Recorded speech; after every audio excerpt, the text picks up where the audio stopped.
Today we're talking about things that make us scared. Wait. What is that? Oh gosh. Oh no. No.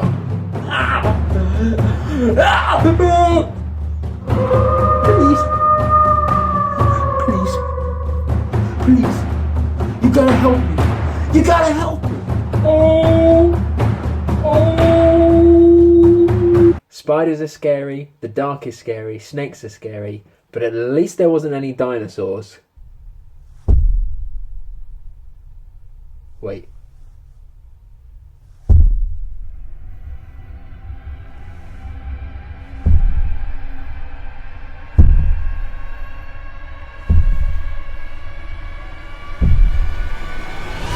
No.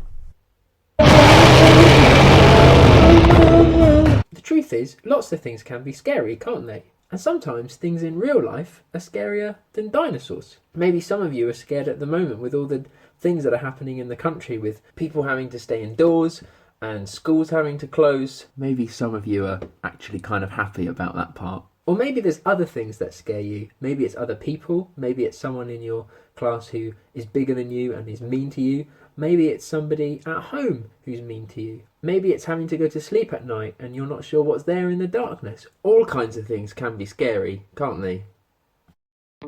Why don't you get out some pens and paper and write down or draw a picture of things or something that scares you?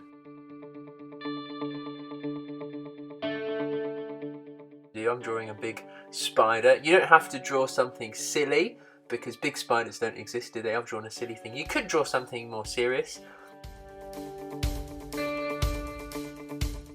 So I could have drawn something to represent my worry that my grandparents are living in Italy where the virus is quite bad, and that makes me a bit scared for them.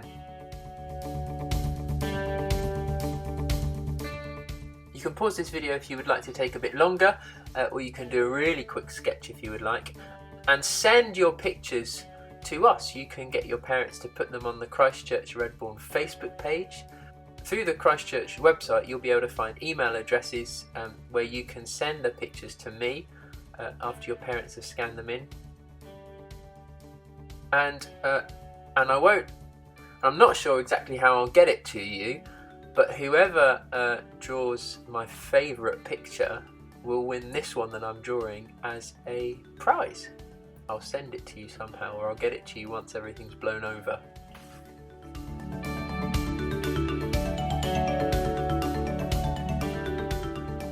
Today we're carrying on looking at the Psalms. We've been looking at them at Illuminate so far this half term, and Psalms are songs that are in the Bible. And the psalm we're looking at today was written by King David, and he wrote it about times he's felt scared. But he also tells us something that can make us feel really hopeful when we're scared as well. But first, we're going to do a craft.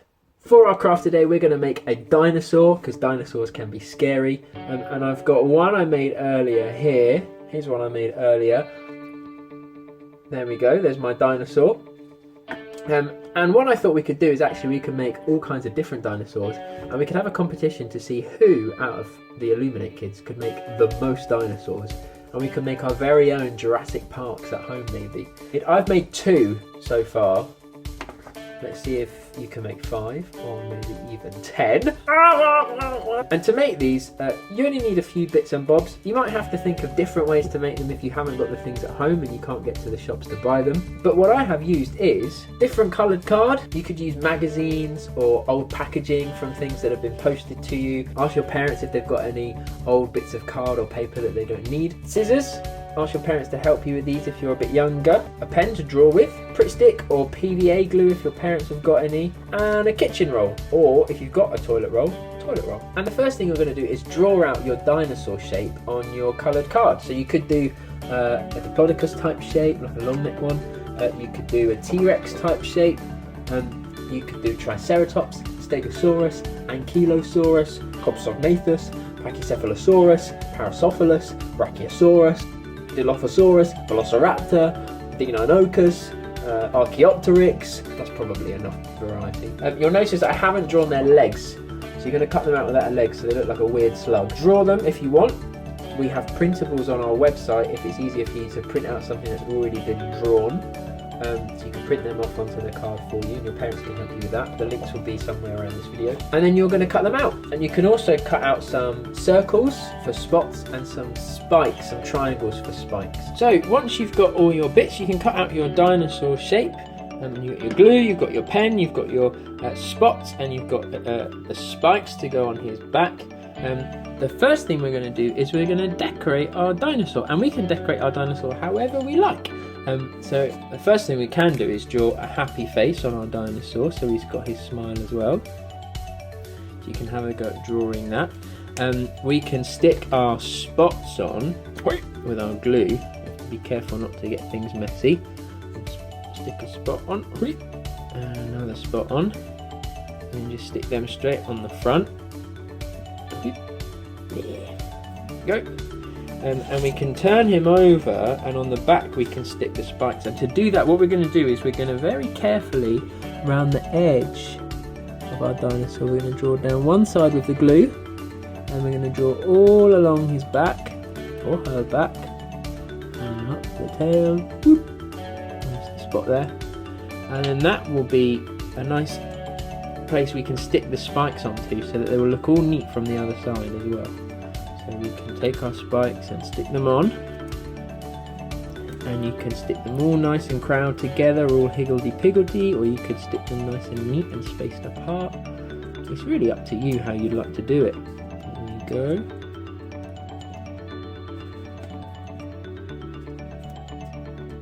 If anyone has got any ideas what I can name these two dinosaurs, because I've got a green one and a pink one.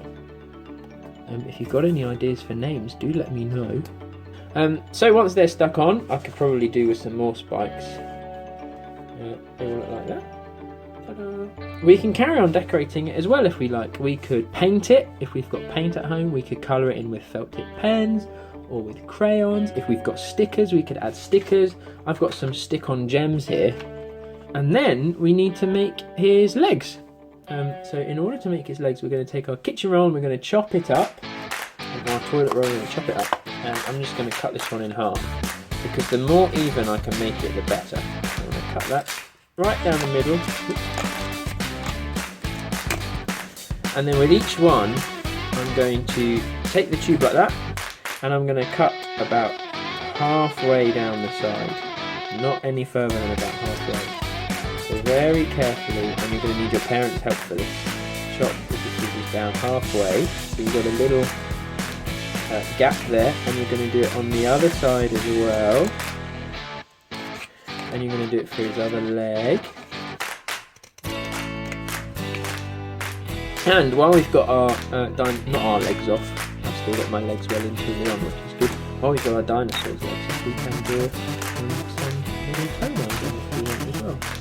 Easy, little, like the letter N, no. While I'm doing this, I should say, so you don't make the same mistake I just made, make sure you draw it on the bottom end of the foot, where the slit that you just made isn't, not on the other side. And then, it's very simple. All you need to do is put the dinosaur in between the slots like that, and do the other leg.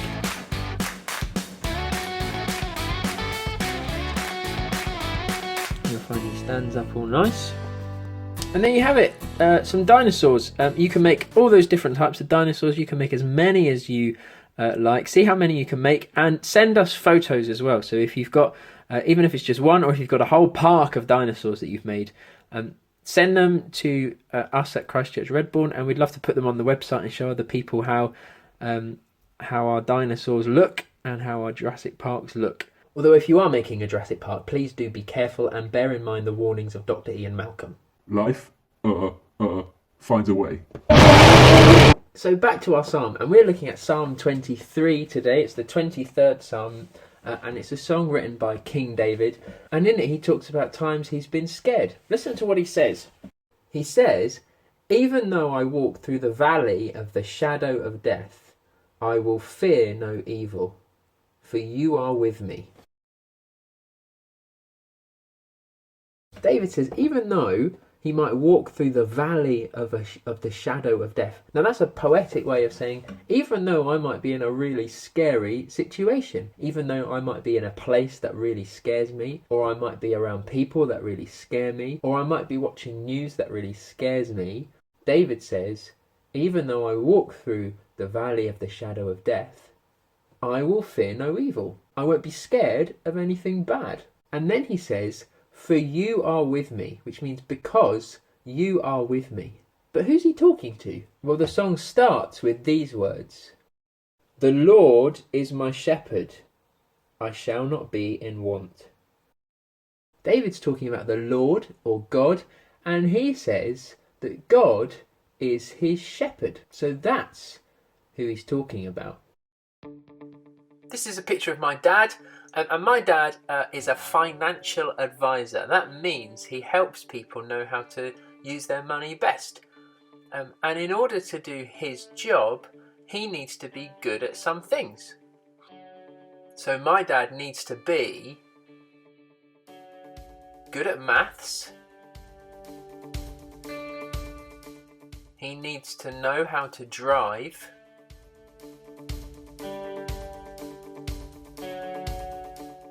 And he has to be friendly.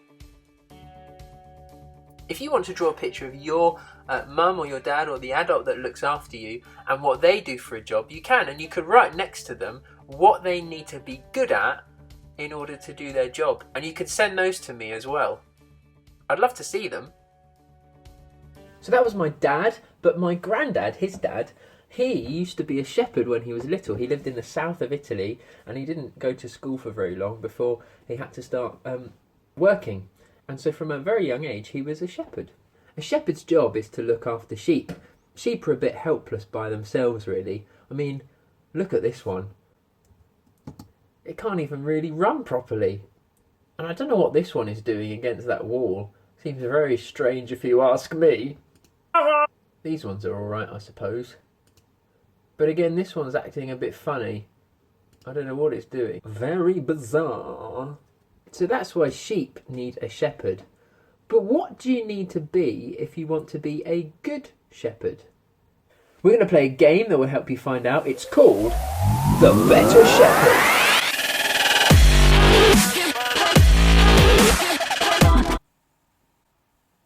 You're going to need a straw for every person that's playing. You're going to need some cotton wool, and you'll need at least one person to play with. Could be your brother, could be your sister, or it could be a grown-up. And you're also going to want to turn a table or an area of floor into something a bit like a football pitch with 2 goals at either side, but make them quite small. And your aim is to guide the sheep, the cotton wool, into the pens, the goals, using your straws by blowing through the straw and using it to scoop the cotton wool along the floor. See which team is the first to get to 10, and they will be crowned the Better Shepherd.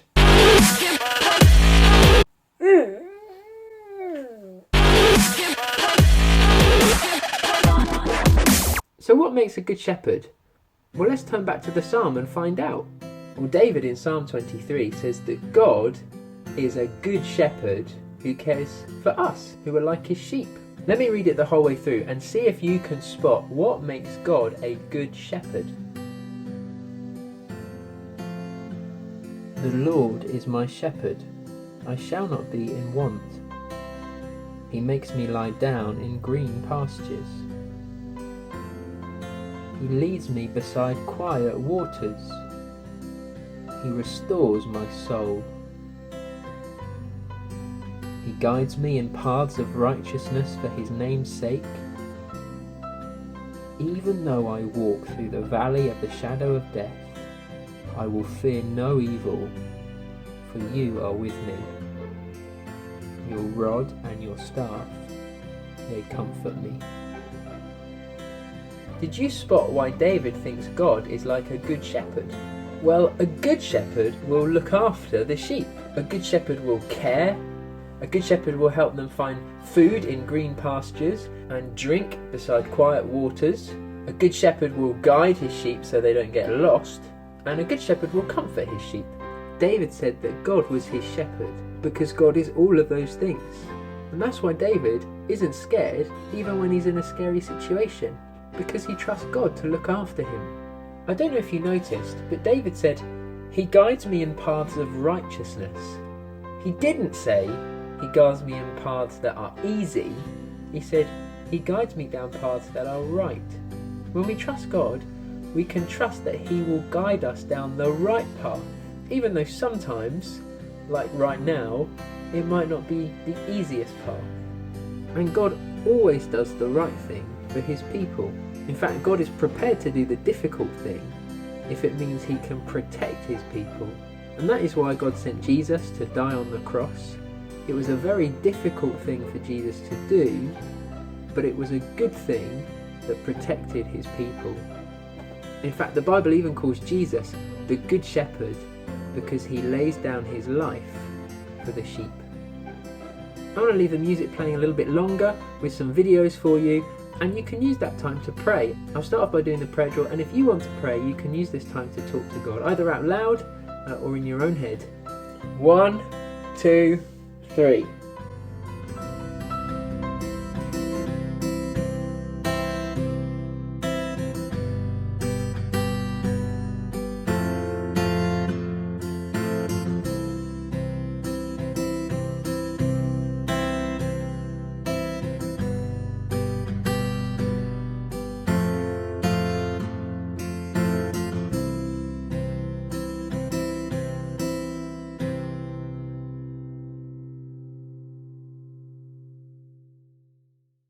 Four.